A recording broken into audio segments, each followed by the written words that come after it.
Another legislative session is in the books, with lawmakers approving almost all of Governor Brian Sandoval's recommendations for the next 2 years.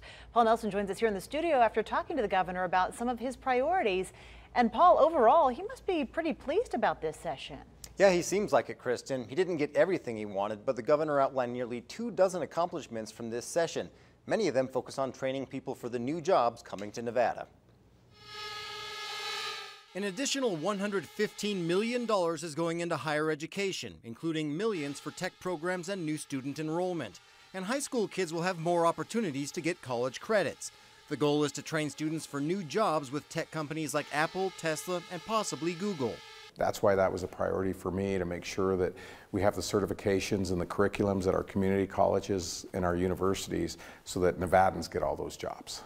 Along with funding for a new DMV and veterans home, a new engineering building is expected to help train students at the University of Nevada for jobs of tomorrow. Here, well, there's a very high demand for engineers, and so this college will be able to produce those engineers that we're going to need. Nevada will have a cyber defense division for the first time in history, getting $3.5 million to help fight off hackers. We all know, we read about it every day where there's been a breach, and now with the type of technology society that we have to make sure that we have every defense and every protection that we can get. New energy laws aim to give the rooftop solar industry a new start, restoring higher net metering credits and offering incentives for energy storage. We are already in per capita #1 in the country with regard to solar installation, and 4th in the country overall, but it really puts us ahead. Sandoval says this session only adds to Nevada's accomplishments coming out of the Great Recession.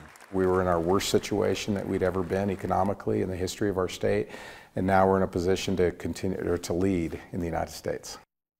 Nevada is also adding 2 new state parks and upgrading existing ones. State employees are getting raises, and the Rainy Day Fund will get $193 million.